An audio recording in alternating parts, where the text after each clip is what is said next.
Good morning students. मैं BK sir, आपके हिंदी और संस्कृत का टीचर बोल रहा हूँ। देखिए, थर्ड क्लास का हिंदी रीडर का ये पहला पाठ है। पाठ का नाम आजादी का दिन। ये कविता है जो पहले आपको पीडीएफ में भेजी जा चुकी है।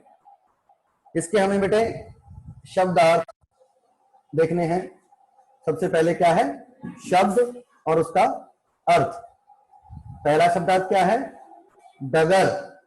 डगर का अर्थ राह। फिर है नवाते, झुकाते। हर्षाया, खुश हुआ। मस्त, आनंद देने वाली। जलजला, तूफान।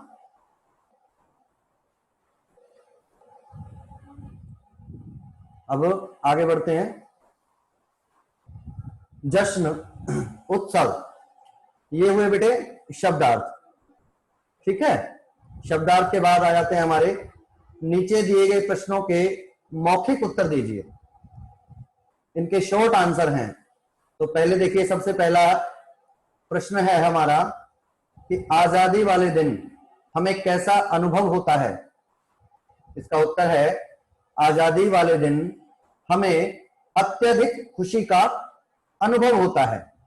अत्यधिक मतलब बहुत ज्यादा खुशी हम मनाते हैं ना त्योहार पर, उसी तरह से। दूसरा क्वेश्चन आ जाता है कि आजादी के दिन क्या क्या होता है। उत्तर है इस दिन देश के प्रधानमंत्री लाल किले पर झंडा फहराते हैं।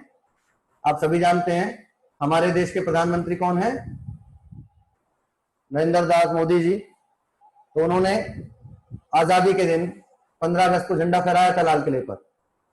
इसमें दूसरा ऑप्शन है, पॉइंट है कि विद्यालयों में अनेक प्रकार के कार्यक्रमों का आयोजन होता है। ये सब बच्चा आपके सामने हो चुका है कि हमारे स्कूल जब खुले हुए थे तो हम भी इन प्रोग्रामों को, इन कार्यक्रमों को आयोजित करते थे।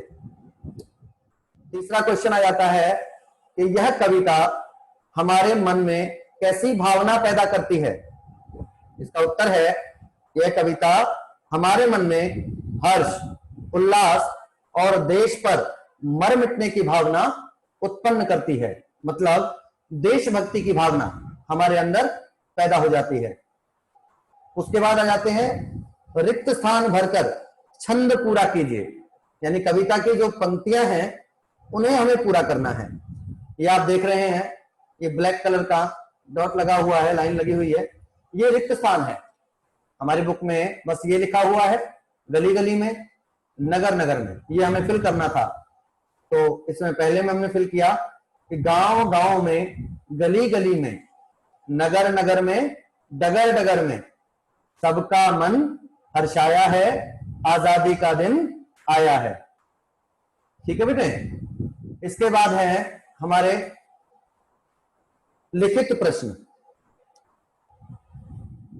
इन लिखित प्रश्नों को ये देखो, नीचे दिए गए प्रश्नों के उत्तर एक दो शब्द में दीजिए। पहला प्रश्न है हमें किन की कुर्बानी से आजादी प्राप्त हुई है। इसका उत्तर हमें देशभक्तों की कुर्बानी से आजादी प्राप्त हुई है। हमारे देशभक्त, कुर्बानी आप सभी जानते हैं।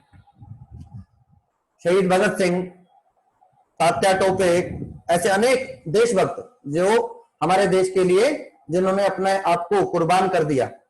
तो उनकी कुर्बानी के कारण ही आज हम आजाद हुए हैं। तो हमें उनको याद रखना चाहिए, उनके प्रति श्रद्धांजलि रखनी चाहिए।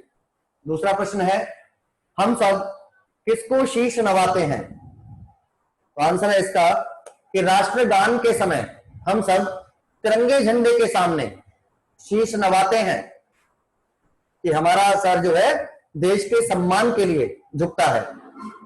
फिर आ जाता है इसका भाषा ज्ञान। नीचे दिए गए शब्दों के तुक वाले दो दो शब्द लिखिए। दिया, लिया, किया। मतलब इसमें जो उच्चारण हो रहा है ई का हो रहा है। समान लय वाले शब्द हैं ये।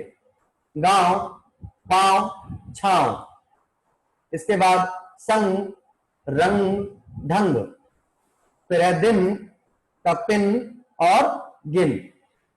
फिर है कि निम्नलिखित पंक्तियों को सही करके लिखिए। पहला है, आप देखिए, सबकी मन हर्षाया है, तो ये कोई वाक्य तो नहीं बना। सबकी की जगह क्या आ जाएगा बेटा? सबका, सबका मन हर्षाया है। फिर है आजादी की दिन आई है, तो आपने क्या लिखना है बेटा? आजादी का दिन आया है। फिर है तिरंगे की सब शीश नवाते हैं, तो की तो नहीं होता, को होता है। तिरंगे को सब शीश नवाते हैं। हमने जश्न मनाई है, तो इसका आएगा बेटा हमने जश्न मनाया है। ये आपका पहला पार्ट पूरा हुआ। अब आपको क्या करना है? इस लेसन को दोबारा से रीड करना है, लर्न करना है, और जो आगे तुम्हारा टेस्ट होगा शुक्रवार को, उस टेस्ट में आपके इसी में से संबंधित क्वेश्चन आंसर, वर्ड मीनिंग आदि आएंगे। ठीक है बेटा, इसको आप लर्न करें।